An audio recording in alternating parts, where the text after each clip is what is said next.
옛날부터 사람들이 귀하게 여겨온 사람의 가장 근본적인 도리는 무엇일까요? 요즘도 보면 사람들이 그런 얘기 합니다. 결혼식이 있었거든요. 근데 그 집에 축하하러 결혼식에 참여를 해야 되는데 참여를 못했습니다. 그래서 인사하는 게 아이고 제가 요즘 사람 구실도 못하고 그럽니다. 제가 또 사랑해야 될 도리도 못하고 그랬습니다. 또 누구 집에 이제 문상을 가야 되는데 못하니까 인사를 그렇게 하더라고요. 그러면 여러분 결혼식에 예식에 마땅히 찾아가야 할 사람들에게 가서 인사를 못 드리고 또 문상을 못하는 것은 사람의 도리를 제대로 못한 겁니까? 사람의 구실을 제대로 못한 건가요? 그럼 그렇게 인사하는 사람들이 그러면 빈말하는 것인가요? 뭔가 좀 예에 어긋난 데는 분명하죠, 여러분요. 그렇지 않습니까? 그런데 정말 이제 사람의 가장 근본적인 도리는 무엇일까요? 기본적인 거. 예식에 참여하고 문상하는 그 앞서서 가장 근본적인 도리는 저는 두 가지라고 생각합니다. 부모를 공경하는 것과 자녀를 양육하는 것이라고 생각이 됩니다. 맞습니까, 여러분? 공감하시죠? 부모를 양육하는 것과 자녀를 양육하는 것과 부모를 공경하는 것이 가장 근본이 되는 인간의 그런 도리라 생각이 됩니다. 그런데 자녀를 양육하는 것은 굉장히 기쁨으로 다 가지고 합니다만 이 부모를 공경하는 것은 참 부담스럽다. 또 무거운 짐이다. 그렇게 여겨지는 경우가 많았습니다. 그래서 보면 그러니까 한참 효도를 강조할 때 옛날에도 보면 부모님이 늙으시니까 지게다 지우고 고리장 한다고 저 산속에다 갖다 내버리는 요즘식으로 말하면 유기해버리는 그런 경우도 있었지 않습니까? 요즘은 여러분 기르던 강아지 고양이도 유기하면 안 되죠. 근데 옛날에 부모님을 유기하는 그런 일들이 있었어요. 요즘은 그런 일이 없겠죠. 여러분. 있어서도 안 되고요. 이제 부모님을 공경하는 것이 참 짐스럽고 부담스럽다. 그렇게 얘기하는 거죠. 그리고 또 어떤 사람은 결혼하는 데 있어서 아이고 그 부모님이 다 생존해 계시는데 저 집에 우리 딸 시집 보냈다가는 시집살이 하겠다. 그 별로 점수가 좀 높지가 않다. 그렇게 여기는 사람들도 있다는 얘기를 들었습니다. 그런데 여러분 이건 잘 몰라서 그래요. 그럼 잘 모르십니까? 그렇고 잘 아시면 그건 어떤 겁니까? 잘 아시게 되면은 부모님을 모시고 섬기는 것은 이 부담스러운 것이 아닙니다. 여러분요. 짐이 아닙니다. 이게 부담이다, 짐이다 그렇게 생각하니까 부담과 짐이 되는데 사실을 알고 보게 되면은 이 부모님을 모시는 것은 복이에요. 복입니다. 사람이 이제 이걸 깨달아 아는 데는 시간이 좀 걸리는 것 같아요. 철이 들어야 돼요. 사람이 철이 들어서 살아가는데 부모님이 생존해 계시는 것. 이건 여러분 복 중에 큰 복이에요. 그리고 오늘 말씀 제목과 같이 아주 큰 복이라고 저는 확신합니다.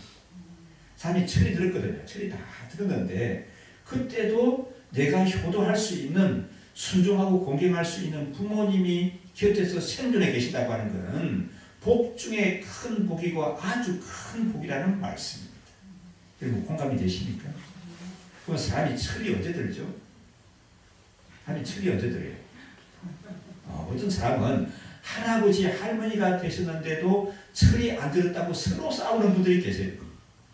할아버지는 할머니를 보고 할머니는 할아버지를 보고 당신은 할아버지가 됐는데도 철이 안 들었다. 그런 분들은 주위에서 혹시 보셨습니까? 근데 보면은 그런 분도 계시지만 보통의 경우에 철이 든다고 하는 것은 자식을 낳고 길렀습니다. 근데 그 자녀가 또 자라나가지고 나중에 이제 결혼시킬 쯤 되게 되면 사람들이 철이 들어요. 그렇습니까, 여러분? 저는 그렇지 않습니까? 저희 주변에 사이를 둘씩이라 보시면 저는 그래 않는데 자녀를 길러보니까 또 자녀를 길러가지고 결혼을 시켜보고 손주를 보니까 철이 든다는 말입니다. 이게 사람이 철이 들고 또 철이 들게 되면 어느 정도 총각 때하고 다르잖아요. 처녀 때하고 다르지 않습니까? 생활 기반도 좀 안정이 되죠. 그렇죠? 사람이 철이 되게 되면 집도 마련하고 생활 기반도 좀 안정을 가졌습니다. 그런데 그때도 부모님이 생존해 계신다고 하게 되면 그거는 복 중에 가장 큰 복이라는 말씀입니다. 이거는 제가 그냥 드리는 얘기가 아니고요. 그런 역사와 전통이 있는 그런 얘기예요. 우리 보면은 옛날에 뭐 성경 하나님의 말씀은 말할 것도 없고요. 왜 그런가 하면 이 하나님의 말씀 성경같이 효도를 강조하는 데가 없어요. 우리 장 목사님하고도 얘기했습니다만 윤리 도덕적인 측면에서 이 부모에게 또 조상을 섬길 것을 강조하는 것은 중국의 유교 사상이죠. 그런데 우리 이 성경에서 말씀하는 것은 유교에서 말씀하는 윤리 도덕 정도가 아니에요. 하나님의 말씀의 계명 속에 부모를 공경하고 섬기할 것이 들어있습니다. 그래서 성경은 말할 것도 없고 우리 역사와 전통적으로 보면은 우리나라 같은 데 보면은 이제 또 그런 시도들이 있죠. 여러분 기억하십니까?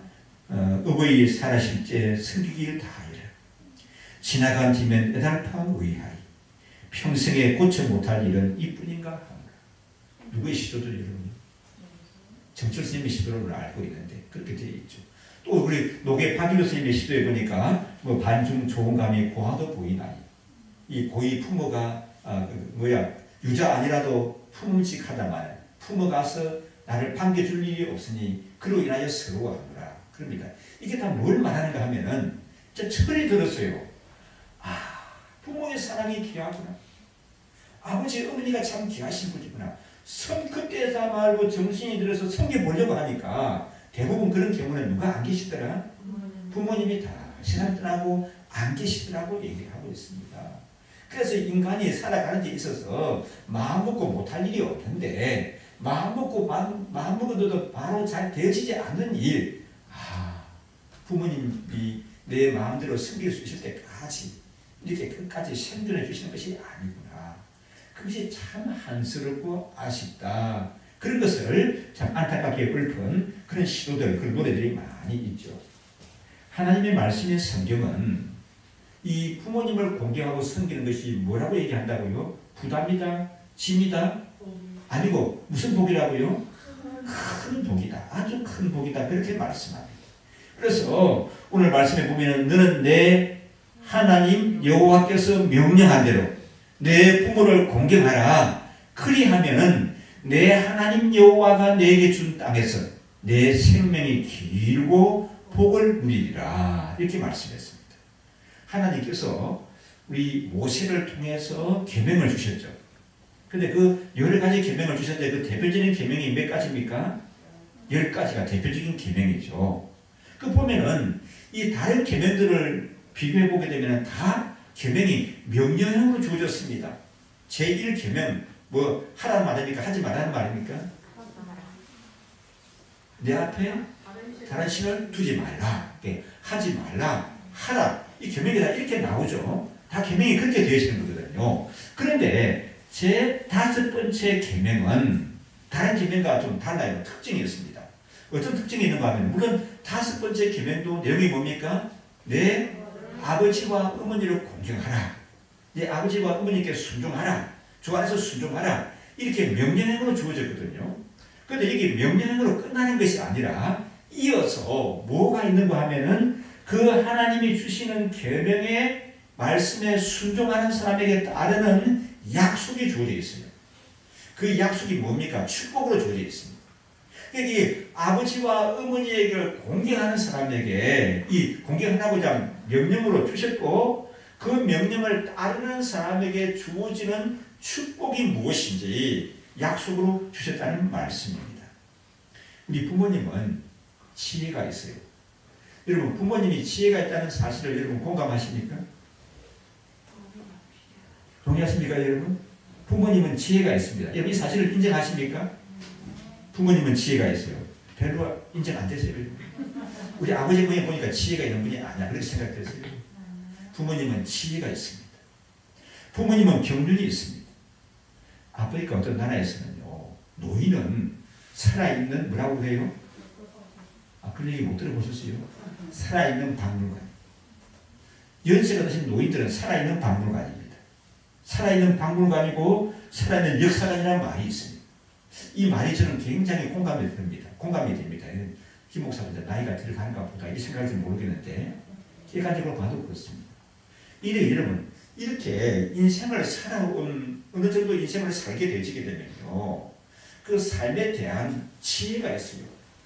경륜이 있습니다.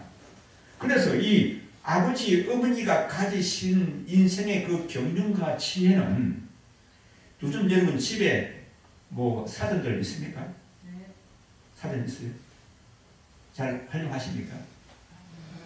별로 사전 책자 활용할 필요가 없어요. 왜? 우리 집에도 사전들은 많이 있습니다만은 요즘 뭐가 다 해결해 줍니까? 스마트폰 찾아보게 되면 뭐 다 해결해 줘요. 국어 사전, 뭐 백과 사전, 신학 사전, 뭐 철학 사전까지 경제학 사전 역할까지 다 해준다고요. 스마트폰 하나가 말입니다. 인터넷이 다 해결해 준단 말입니다. 그런데요, 이 아버지, 어머니가 가지신 그 삶의 지혜와 경륜은 책으로 사전 속에서 찾아볼 수 없는, 인터넷 속에서 찾아볼 수 없는 그런 지식과 경륜이 담겨 있는 줄 믿습니다. 이 사실이 여러분 인정이 되십니까? 인정이 되셔야 하는데 인정이 안 되시는 분은 아직 철이 덜 드셨어요. 철이 들어서 보시게 되면 아 맞다. 우리 아버지 어머니가 이 백과사전이 주는 것이 주지 못하는, 또 이게 인터넷에서 검색해서 찾아볼 수 없는 그런 지혜와 경륜이 있으신 분이라는 것을 자녀들이 인정을 해야 그 자녀들이 철이 들고 제대로 됐다고 볼 수가 있는 겁니다. 이제 제 주위에 자주 만나는 목사님들이 계시는데 저기 가락시장 옆에 가면은 사랑하는 교회가 있어요. 그 보면 사랑하는 교회라고 말하는데 그 박덕주 목사님이라는 분이 계시는데 그분이 한 번은 이제 만나서 한 달에 한 번씩은 만나서 이제 우리 기도 제목을 나누고 하거든요. 그런 얘기를 해요. 아버님이 100살이 넘으셨대요. 그래서 강동구 둔천동에 사신대요. 그런데 100세가 되셨다고 어느 날 강동구청장님과 구청장님 이름 높습니까? 바쁜 분이죠. 구청장님이 직접 여러분들하고 대동하고 아버지 댁을 방문을 해가지고 이렇게 이 뭐 선물을 드리고 또 금일봉 봉투 드리고 갔대요. 그래서 나는 내가 사는 송파구에 대한 자부심이 있거든요. 여러분 송파구 좋죠? 사실 뭐 그렇지 않습니까? 근데 송파구 구청장님이 그렇게 했다는 얘기는 못 들었어요. 근데 강동구는 100살이 되었다고 강동구 사시는 우리 반집사님 꼭 100시까지 사셔서 그런 데를 믿으시길 바랍니다. 구청장님이 찾아와서 선물도 주고 봉투도 줬다는 겁니다. 이 노인들이 귀하다고. 알고 보니까 자기 아버님뿐만 아니라 100세가 넘으신 어르신들은 그렇게 찾아다닌대요. 뭐 구청장님 보통 바쁘신 분이 아니거든요. 근데 알고 보니까 그걸 구청장님 아이들가 아니고 그 강동구청에 사는 한 주민이 사업을 하시는 분인데 내가 우리 어르신들을 동네에 있는 분들이 좀 모시고 싶다 해가지고 그분이 전에 기부한 걸로 선물도 마련하고 금일봉도 마련해가지고 전해준다는 얘기를 들었습니다. 우리 여러분 중에서 그런 꿈을 좀 가지십시오. 나도 말이야. 이제 우리 송파구에서 아니면 우리 방이동에서 이런 어른들을 좀 한번 모셔보겠다 하는 꿈을 가지시고 나가면 좋겠다고 생각이 듭니다. 이렇게 하는 이유가 뭘까? 제가 그분 한번 만나보고 싶은데 만나지는 못했지만은 여러 가지가 생각이 드는데 이 어른을 연세 드신 분을 정말 인생의 경륜이 있는 삶의 경륜이 있는 지혜자로 알고 대우하시는 분이구나 하는 생각을 가졌습니다. 그래서 여러분 섬길 수 있는 부모님이 생존에 계신다고 하는 것은 부담이다, 짐이다. 둘 다 아니고요. 복인데 어떤 복이라고요? 큰 복, 또 어떤 복이라고요? 아주 큰 복이라는 사실을 인정하시기 바랍니다. 저는 참 아버지, 어머니가 그리울 때가 많아요. 참 아버지, 어머니 생각날 때가 많고 또 아버지, 어머님은 이제 연세가 되셔서 가셨다고 하지만 우리 장인, 장모님은 연세가 그렇게 많으신 분이 아닌데 장인, 장모님이라도 좀 계시면 좋겠는데 싶은데 장인, 장모님도 안 계신다는 사실이 참 아쉬움으로 클 때가 많습니다. 여러분 부모님이 계신다고 하는 건 너무 큰 부분이에요. 우리 지연이가 알아듣고 벌써 이제 지연이가 중학생이니까 벌써 알아듣고 그러잖아요. 지연이도 감사한 게 어떠냐면 아버지, 어머니하고 같이 앉아서 예배 드린다고 하는 거는 이건 큰 복 중에도 더 큰 복입니다. 보통 귀한 것이 아니에요. 오늘 말씀 한번 다시 한번 읽어보실까요? 신명기 5장 16절의 말씀이죠. 신명기에 가서 함께 읽습니다.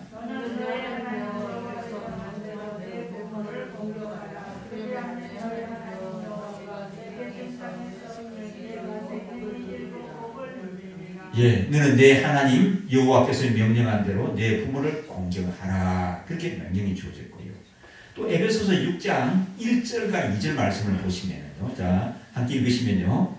자녀들아, 주 안에서 너희 부모에게 순종하라. 이것이 옳으니라.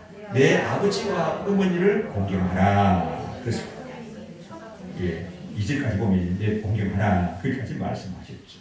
그러면 여러분, 부모님을 공경하는 것은 어떤 것일까요? 부모님에게 순종하라고 하는데 어떻게 하는 것이 부모님께 잘 순종하고 공경하고 효도하는 것일까요? 세 가지 말씀드리고 싶은데요. 첫째로는 부모님을 잘 섬긴다고 하는 것은, 부모님에게 효도한다는 것은 무엇인가 하면, 첫째로는 부모님을 낮게 여기셔야 합니다. 낮게 여기다는 말 무슨 말인지 아시겠습니까?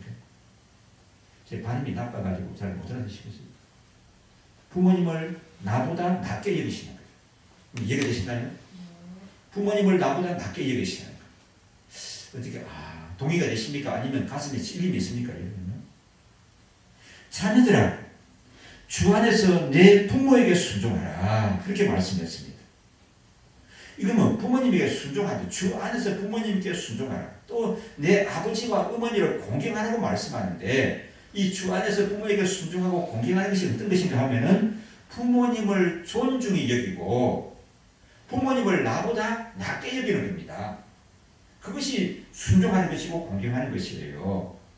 아버지 어머니가 연세가 드셨습니다. 연세가 드시니까 여러분 마음이 아프죠, 그죠? 아버지 어머니가 전에 나를 안아주고 업어주셨는데 이제는 자신의 몸도 감기를 힘들어 하십니다. 그리고 보면 너무 안쓰럽습니다. 그래서 아버지 어머니를 너무 불쌍해서 모시고 살아요. 불쌍해서 아버지 어머니가 연세가 드셨으니까.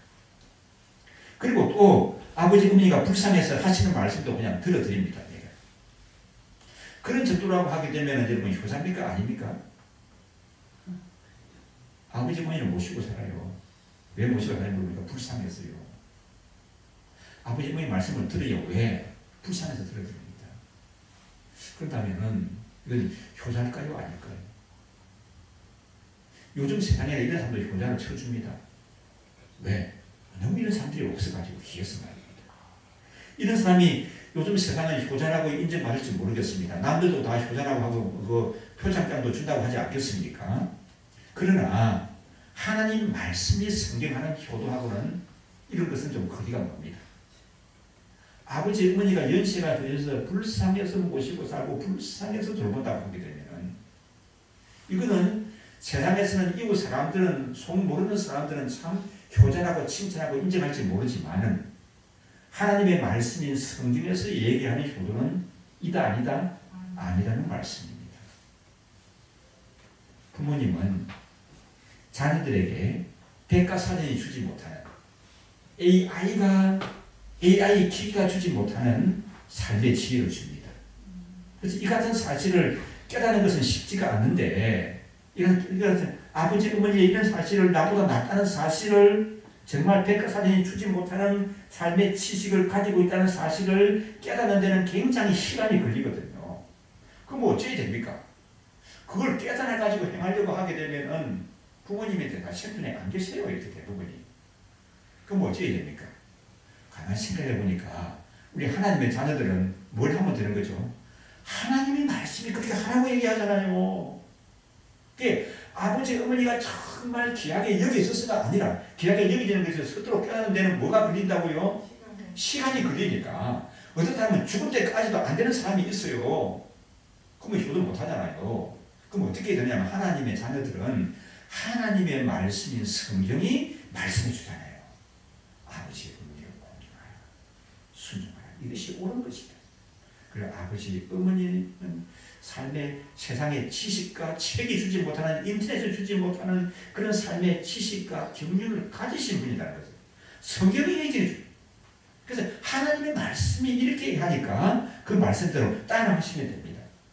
그러면 효도가 되는 거예요.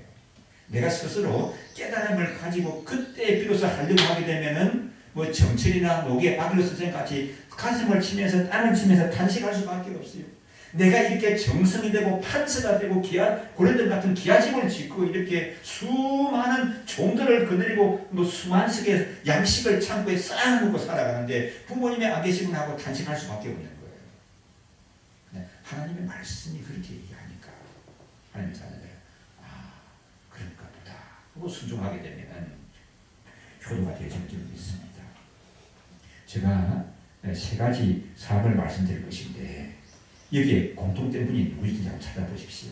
첫째로 세상에서 조건 없이 나를 가장 이해하는 사람. 다 조건을 가지고 나를 대해주잖아요. 근데 세상에서 가장 조건 없이 나를 가장 이해해주는 사람. 두 번째, 내가 잘 되는 것을 자신이 잘 되는 것보다 더 낮게 여기는 사람. 내가 잘 되는 것을 당신이 자신이 잘 되는 것보다도 더 낮게 여겨주는 사람. 세 번째, 정말 나를 위해서 쓴 소리, 힘든 소리도 해줄 수 있는 사람. 그게 누굴까요? 누굴까요? 부모님입니다. 그렇죠. 친구는 경쟁 대상이 되죠. 정말 내가 잘 되는 것을 자신이 잘 되는 것보다 좋아해 주는 것은 친구도 쉽지가 않고 형제도 쉽지가 않아요. 형제도 경쟁한다고 그러죠. 이렇게. 또 시샘하잖아요. 이렇게. 어제 제가 이발을 했습니다. 이발을 해가지고 이발소에 가서 여러분 그 유명한 건축주라는 사람, 건물주라는 사람을 한번 봤어요. 건물주라는 분. 이분이 와서 이제 그 이발소에 와가지고 건물주라는 분, 나 이제 한참 얘기 듣고 보니까 저분이 건물주인가 보다 알았는데, 얘기하는데 내 수준으로는 도무지 따라가기 어려운 얘기만 자꾸 해요. 이렇게. 자기 아들은, 큰 아들은 벤츠를 타는데 벤츠도 그냥 벤츠가 아니라 벤츠 중에서도 제일 좋은 벤츠를 타고. 자기 또 둘째 아들은요, 연봉이 1억이 넘는데요, 1억이 넘는데요, 이렇게. 근데 이제 큰 아들이 하는 얘기가, 어머니, 이제 둘째 아들이 걱정 그만하세요. 걔는 연봉이 1억이 넘어요. 이렇게 얘기한다는 거예요. 그 얘기는 뭔가 하면은, 너무 엄마가 둘째 아들에게만 잘해주는 것 같으니까, 건물주인데 둘째 아들에게만 좀 편해주는 것 같으니까, 큰 아들이 벤츠 중에서도 제일 좋은 벤츠를 탄다고 하면서도 시샘을 하는 거예요, 이렇게. 예, 자식들은 그렇죠, 형제들은 그럴 수가 있어요. 그런데, 정말 아버지 어머니는 자식이 잘 되는 것이 아버지 어머니가 잘 되는 것보다 우리 지영이 아버님 좋아요 안 좋아요? 좋지 그럼 좋죠. 그 지영이 아버님만 그래요? 우리 원진이 아버님은 안 그러세요? 더 좋죠. 지영이 아버지가 좋아하는 것보다 더 좋아하죠. 자 이렇게 부모의 마음이 그런 거 아니겠습니까? 그러니까 이게 지금 부모가 같이 나를 위해서 귀한 분이 없습니다. 그러니까 여러분 그런 부모님을 나보다 낮게 여기고 순종하는 이것이 지혜예요. 지혜. 자문의 말씀에 보게 되면 이 아버지 어머니 연세가 인생의 경륜을 가지신 분들에게 순종하고 나아가는 것이 지혜라고 가르쳐주고 있습니다. 그리고 이게 효도입니다. 효도는 뭐 하는 거라고요? 부모님을 나보다 낮게 여기는 거예요. 낮게 여기는. 두 번째로 어떻게 효도해야 되는가 하게 되면 현실의 필요함을 채워드리셔야 합니다. 현실의 필요함. 예, 성경은요 자기 집안을 돌보고 집안 식구들을 공개해야 된다고 말씀하고 있습니다. 자기 아버지 어머니는 요양원에 보내놓고 맨날 이 양반은 사회 봉사한다고 또 요양원에 가서 봉사하고 헌신한다고 하고 있어요. 이게 참 다른 것일까? 어떤 사람은 참 봉사적인 추천한다 할지 모르지만 그 하나님이 그 참 바르게 보실까 싶은 생각이 들어요. 성경에 보면은 이 자기 부모를 외면하는 사람 올바르다고 하지가 않습니다. 자기 집안을 먼저 돌봐야 된다 그렇게 말씀하거든요. 그게 디모데전서 5장 4절의 말씀인데요. 우리 PPT 함께 한번 보시면요. 함께 읽으실까요? 만일 어떤 과부에게 자녀나 손자들이 있거든 저희로 먼저 자기 집에서 효를 행하여 부모에게 보답하기를 배우게 하라. 이것이 하나님 앞에 받으실 만한 것이니라. 그럼 집안에 돌봐야 할 어른들이 있다고 하는데 그걸 아무도 안 돌봐가지고 자식들이 있고 손자들이 있는데 돌보지 않아가지고 교회가 돌보게 하는 것이 합당하다 아니다? 아니라는 게 누가 먼저 돌보는 게 맞다고요? 그 자녀들이 돌보게 하는 것이 맞다고 얘기를 하고 있습니다. 그렇다고 여러분 오해하지 마세요. 교회가 뭐 이런 걸 안 한다는 얘기 아니에요. 교회는 최선을 다해서 하겠지만은 그러나 자녀들이 먼저 살펴보는 것이 맞다고 얘기를 하고 있습니다. 그 다음에 8절에 가서 보면 디모데전서 5장 8절 말씀한 게 있습니다. 누구든지 자기 친족 특히 가족을 돌아보지 아니하면 믿음을 배반한 자요 불신자보다 더 악한 자니라. 말씀이 굉장히 무섭게 얘기하고 있죠. 자기 친족 가족을 돌아보지 아니하는 사람은 뭐한 사람이라고요? 누구보다 더 악하다고요? 불신자보다 더 악한 사람입니다. 가족을 돌봐야 할 가족이 있는데 돌보지 않으면 나쁘다고 얘기한단 말입니다. 그럼 이 가족 속에는 단지 누가 먼저 첫 번째로 포함되는 분이 누구시죠? 아버지와 어머니시죠. 아버지와 어머니십니다. 그래서 여러분 부모님의 필요함을 채워드리는 것이 효도예요. 나보다 정신적으로 낮게 여기고 존중하는 것뿐만 아니라 부모님의 필요함을 채워드리십시오. 그래서 어버이 주일 때문에 요즘 자주 말씀드립니다만은 부모님께 여러분 11조를 드리는 게 맞아요. 내 소득의 10분의 1은 하나님께 드리는 겁니다. 그리고 또 나머지 그 중에서 또 10분의 1은 부모님께 드리십시오. 이렇게 얘기하게 되면은 그렇지 않아도 손과 치각이 많이 올라가는데 그러니까 내가 집을 언제 산이 가질지 모르겠습니다.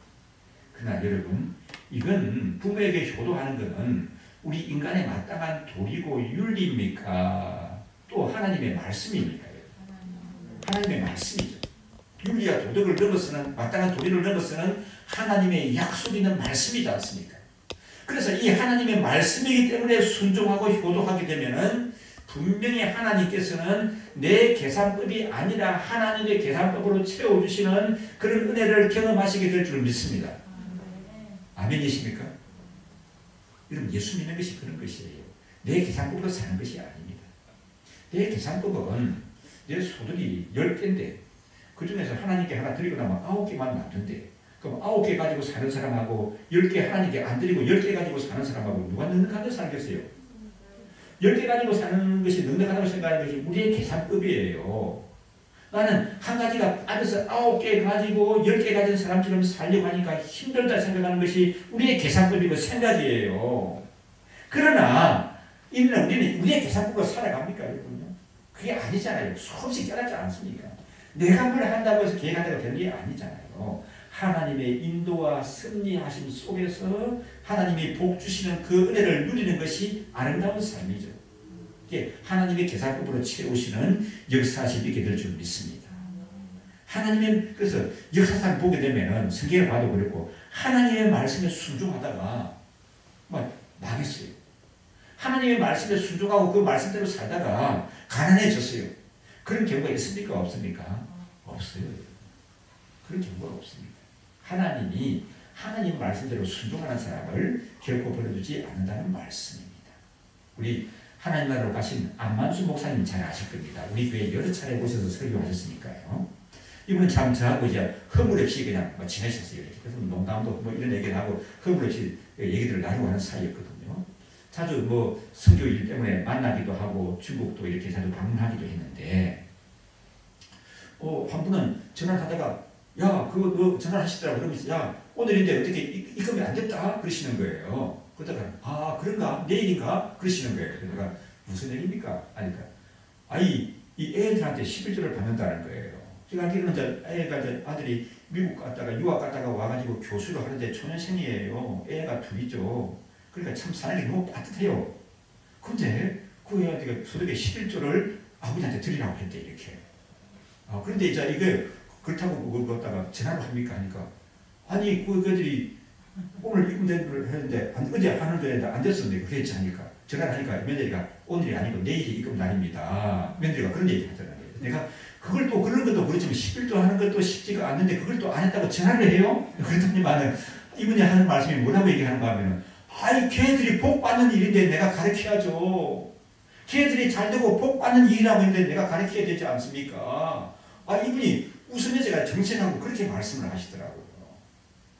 그래서 참 그 자녀를 하나님이 참 귀하게 들어 쓰시는 것을 봅니다.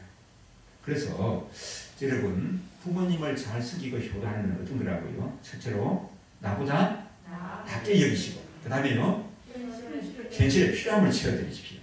그 다음에 세 번째는 어떤 것이냐 하면은 영적인 복을 누리게 하셔야 됩니다. 영적인 복을. 여러분 만약에 우리 부모님이 예수님 영접하지 않으셨다고 하게 되면은 예수님 영접할 수 있게 힘쓰고 애써야 합니다. 최근에 얘기하셨죠, 여러분. 저는 얼굴도 보지 못하고 이름도 잘 알지 못하는 사람인데 미국에 있는 분이 우리 어머니가 송파에 사는데 치매도 있고 요양병원에 입원해 계시고 목사님 좀 도와달라고 하는 거예요. 복음을 접하고 곧 이제 이도께서 하나님 나라 가실지 모르는데 목사님 좀 도와달라고 해가지고 제가 참 여러분들에게도 기도 부탁하고 우리 목사님들에게도 여러 사람이 여러분에게 목사님들에게도 기도 부탁을 했습니다. 그래가지고 영상으로 이렇게 직접 만나지 못하니까 복음 제시를 하고 설명을 하고 예수님 영접하는 기도도 하고 했거든요. 어떻게 하든지 여러분 예수님 영접하게 해야 되고요. 그 다음에 연세가 드시면서 건강하게 영적인 복을 누리시게 해야 됩니다. 한 사나이가 있었는데요. 참 어렵게 살았습니다. 너무 어렵게 살아가지고 어릴 때 고아원에서 컸어요. 고아원에서 컸는데 이 양반이 이제 고아원에 컸는데 공부를 잘해가지고 시골에서 어떻게 공무원 시험이라도 봐라 하는데 나는 어떻게까지 서울 가서 돈을 좀 벌고 싶습니다 해가지고 여기 와가지고 심부름도 하고 자전거 배달도 하고 하다가 사업을 해가지고 성공을 했어요. 그래서 집도 마련하고 자동차도 있고 먹고 살만 합니다. 그래서 시골에 계신 어머니도 누이 동생도 모셔가지고 같이 살았거든요. 그런데 이제 이분은 너무 믿음의 열정이 있는 분입니다. 그래서 그 고아원에 가가지고 예수님을 영접해가지고 참된 신앙을 가진 사람이에요. 그래서 새벽 기도도 하고 그전에는 잘할 때 우리 금요일 되면 밤을 새워서 새가 기도를 했지 않습니까? 새가서 기도도 하고 이렇게 기도하는데 이제 어머니 같이 모시고 사는데 문제가 뭐냐면 어머니가 예수님을 안 믿는 거예요. 이 효자 아들이 그게 너무 많아가 견딜 수가 없는데 어머니에게 얘기하니까 어머니가 알아듣지를 못하는 거예요. 예수 믿어야 한다는 거. 신앙의 필요함을 느끼지 못하는 겁니다. 우리가 고생하고 살았는데 이제 우리 식구들이 헤어지지 않고 한 집에서 등 따뜻하게 배부르고 먹고 살면 만족한 거 아니냐. 무슨 예수님 믿고 교회는 간다는 말이냐 하고 도무지 들어먹지도 않으시는 거예요. 그래서 이 아들이 하루는 이렇게 생각을 했습니다. 하나님이 지혜를 주시는 거예요. 그래, 우리 어머니는 나를 너무 사랑하시지. 그리고 어릴 때 이 아들을 고아원에 보낸 것에 대한 그런 너무 미안함도 어머니가 가지고 계시는 거예요. 이 아들이 너무 어머니에게는 귀한 아들입니다. 다 귀하지만 이 어머니에게는 더 귀하지 않겠습니까? 가난하게 살았지 고아원에 내보내지 않습니까? 그래서 이 아들이 어머니 저 말씀을 안 듣고 예수 안 믿으면 교회 안 가시면 진짜 밥 안 먹습니다. 밥을 안 먹는 거예요. 하루 안 먹는 거 아니에요. 이틀 안 먹는 거예요. 3일 안 먹는 거예요. 진짜 안 먹는 거예요. 어머니가 가만 보니까 그 자식이 고집 있는 걸 알거든요. 이들 내버려두면 자식이 잘못될 것 같아요. 그래가지고 아이고 이 하나밖에 없는 아들 그 다음에 또 내가 고아원에 보내가지고 그렇게 고생시키는 아들인데 이 아들 잘못되면 어떡하나 해가지고 어머니가 두 손 번쩍 들고 한몫했습니다. 뭐라고요? 나 교회 가겠다. 그래야 그 어머니가 권사님이 되었어요. 우리 교회에 있었습니다. 우리 교회에서 전도 제일 잘하는 분이었고 새벽기도 한 번 안 빠지고 나갔죠. 새벽에 그때는 주일날도 새벽기도를 했었는데 앉아서 보면은 기도 소리가 좀 나요. 그래서 그 할머니는 권사님이 기도 소리가 좀 컸어요. 이렇게 하나님 아버지 우리 아들 자녀가 오늘 대표 기도하는데 은혜를 주시고 아들 대표 기도한다고도 기도를 하시더라고요. 기도 잘하겠다. 그러다가 그 자녀들을 지켜보는 가운데 천국 갔습니다. 누군지 아시겠지? 우리 최준영 권사님이고 그 모시는 사나이는 우리 강병성 선교사의 얘기입니다. 예수님을 믿게 하는 것.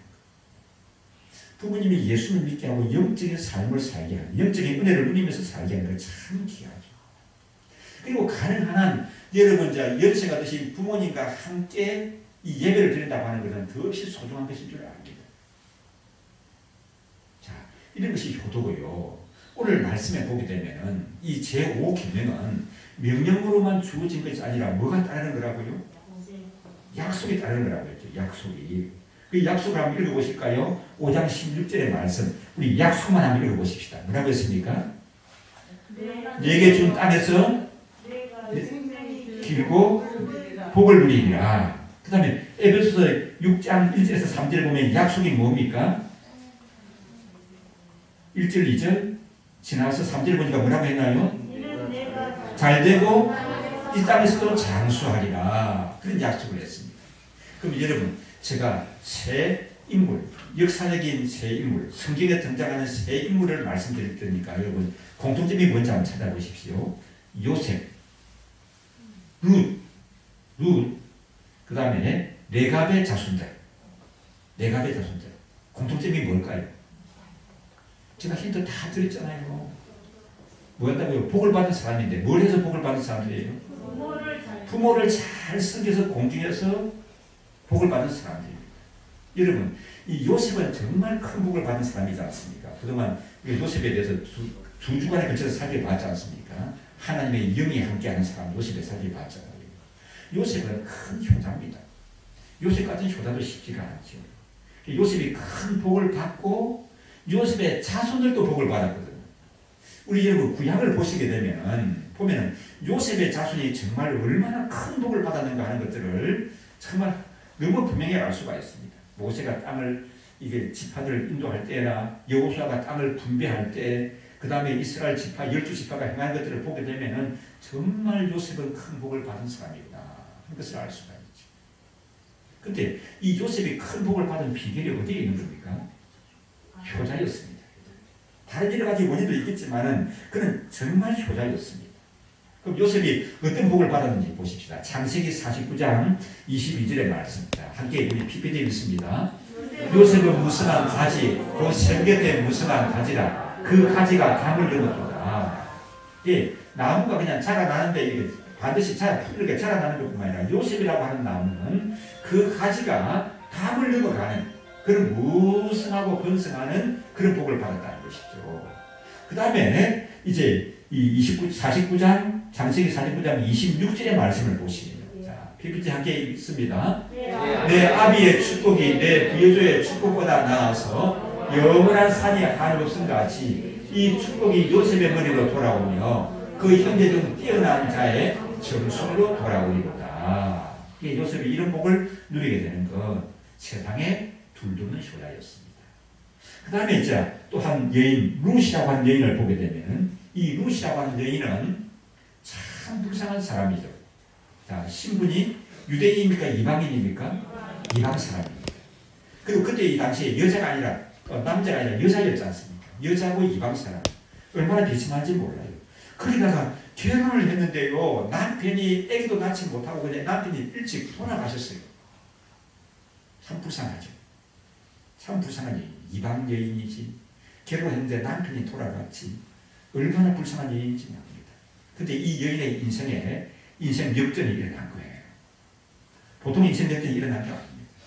정말 불쌍하고 먹고 살 것도 없고 오고 갈 데도 없고 세상에 버림받은 그런 여인인데, 이 여인이 한 사람을 만나게 되는 겁니다. 그 사람을 만남으로 말미암아 어떻게 되는가 하면은 그분이 보아스라고 하는 사라인데, 이 보아스라고 하는 것은 유대인의 굉장히 명문 집안이에요. 귀족입니다.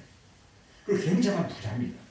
이 보아스라고 하는 사라인을 만나가지고 결혼해서 그 만화님이 됩니다. 여러분 얼마나 대단합니까? 그냥 있었으면은 이방인이죠, 여인이죠, 가부죠, 가난하죠. 정말 불쌍하게 빌어먹을 수밖에 없는 그런 여인인데, 이 여인이 유대의 귀족 집안의 만화님이 된다고요. 또 뿐만 아니라 어떻게 되는가 하면은 그 다윗 임금님의 어떻게 되죠? 다윗 왕실의 정조 할머니가 되실 겁니다. 룻이. 그 비결이 뭐죠, 여러분? 그 비결이 뭡니까? 그 시어머니를 정말 지극한 정성으로 섬기는 겁니다. 효도한 거예요. 그게 그 비결입니다. 그러니까 그 모압 땅에 살다가 시어머니가 나는 이제 남편도 돌아가고 두 아들도 돌아가고 그랬으니까 야 며느리들아 너희들 다 가라. 너 시집으로 돌아가서 다시 좋은 사람 만나서 이제 새로운 인생을 살아라. 그렇게 하고 시어머니가 이제 포기하고 다 가자고 하는데, 그 시어머니 이러면 남은 게 뭐가 있나요? 정말 별 돌리려고 기대할 것이 없는 시어머니 아닙니까? 근데 그 시어머니를 따라다니면서 지극한 정성으로 그 어머니를 섬기는 거예요. 그래서 이 룻이 복을 받게 되는 겁니다. 그럼 어느 정도로 지극했는가 하는 것을 성경이 말씀하는데, 룻기 1장 16절 17절 말씀. 자, 함께 한번 읽습니다. PPT. 룻이 가로되 나로 어머니를 떠나며 어머니를 따르지 말고 돌아가라 강건하지 마옵소서. 어머니께서 가시는 곳에 나도 가고 어머니께서 유숙하시는 곳에서 나도 유숙하겠나이다. 어머니의 백성이 나의 백성이 되고 어머니의 하나님이 나의 하나님이 되시리니. 그 다음에 17절 어머니께서 죽으시는 곳에서 나도 죽어 거기 장사될 것이나 만일 내가 죽는 일 외에 어머니를 택하면 여호와께서 내게 벌을 내리시고 더 내리시기를 원하나이다. 이 정말 뭐가 기대할 것이 아무것도 없잖아요. 그 어머니는. 그 시어머니는 정말 기대할 거 아무것도 없습니다. 근데 그 어머니를 이런 정성을 가지고 섬기고 효도한 거예요. 그래서 하나님께서 이 룻에게 이런 명문 귀족의 마나님이 되게 하는 것뿐만 아니라 정말 이 다윗의 정조 할머니, 다윗의 정조 할머니는 또 누구의 조상이 되는 거죠? 예수 그리스도의 족보에 이름이 나오는 조상의 반대로 보는 이런 큰 영광을 하나님이 주신 것입니다. 또요, 뭐 살펴볼 인물이 많이 있습니다만 한 인물만 살펴보면요, 한 집안만 살펴보면 레갑 족속이 있습니다. 이 레갑 족속이라는 사람들은 이렇습니다. 레위기에 나오는 말씀인데, 예레미야에 나오는 말씀인데, 예레미야 35장 19절의 말씀. 자, 한 개 있습니다. 이같이 말합니다. 레갑의 아들 요나답에게서 내 앞에 설 사람이 영영이 끊어지지 아니하리라. 하나님 말씀하십니다. 레갑의 자손들 가운데서 내 앞에 설 사람이, 그러니까 하나님께 쓰임 받을 사람이 어떻게 된다고요? 영영이 끊어지지 아니한다는 거예요. 자, 몇백 년이 지나도 레갑의 자손들은 하나님께서 구별하셔서 딱 들어 쓰임 받는 그런 집안으로 하나님이 쓰임 받게 하신다는 거예요. 대단하지 않습니까? 그럼 이 레갑 자손들을 하나님이 그렇게 복 주시는 이유가 뭔가 하는 것이 우리 35장 6절에 나와 있어요. 자, 함께 읽어보시면요. 그들이 가로되 우리는 포도주를 마시지 아니하겠노라. 레갑의 아들 우리 선조 요나답이 우리에게 명하여 이르기를 너희와 너희 자손은 영영의 포도주를 마시지 말라. 그러니까 이 레갑의 그 선조들이 그 요나답이 자, 얘기했다는 거예요. 너희들은 우리 집안은 포도주를 마시면 안 된다. 그랬는데 여러분 그걸 그 조상의 말씀을 그 집안이 제대로 지키는 거예요. 그래서 하나님께서 참 이 귀한 사람들이다. 너희들이 하나님 앞에 설 자가 영원히 끊어지지 아니하리라. 그렇게 하나님이 약속하시고 복을 주신 것을 봅니다. 요셉에게 주신 이 복, 루스에게 주신 복, 레갑 자손들에게 주신 이 복은 시대가 변해서 지금은 뭐 어떤 시대입니까? 정보화 시대, AI 시대라고 하지만은 이 시대에도 앞으로 오고 오는 시대에도 하나님은 변함이 없으시고 하나님의 말씀은 변함이 없으시기 때문에 이 말씀을 믿고 의지하는 사람에게 세세토록 허락하시고 주시는 그런 약속의 말씀인 줄 믿습니다. 사랑하는 여러분, 부모님을 공경하고 순종하는 것은 짐이 아닙니다. 부담이 아닙니다. 뭐라고요? 복입니다. 복인데 어떤 복이라고요? 큰 복이십니다. 이 사실을 확신하고 누리는 그런 성도들 되시기를 주의 이름으로 축원합니다. 함께 우리 마음을 모아서 합심해서 기도하십시다. 우리 부모님께 참 순종하고 공경하게 하여 주옵소서. 나보다 낫게 여기고 우리 부모님의 영적인 필요함을 채워드리게 하옵시고 또 현실적인 필요함을 채워드리게 하여 주옵소서. 하나님 아버지, 우리 아버지 어머니를 잘 섬길 수 있는 그런 힘을 주시고 그런 은혜를 더하여 주시옵소서. 함께 우리 기도합니다.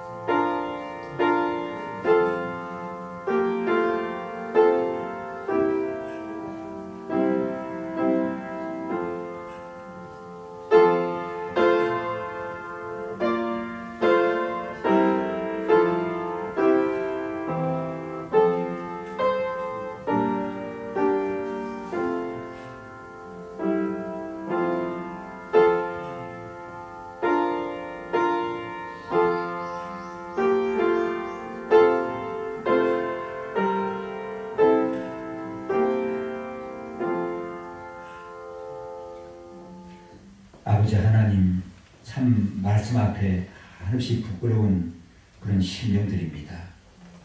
우리 아버지 하나님께서 은혜를 더하여 주시고 성령께서 감동하시고 힘을 더하여 주셔서 이 말씀을 잘 따를 수 있는 그런 저희들 되게 도우시고 그런 힘을 더하여 주시옵소서. 감사드리옵고 예수님 이름으로 기도드리옵나이다.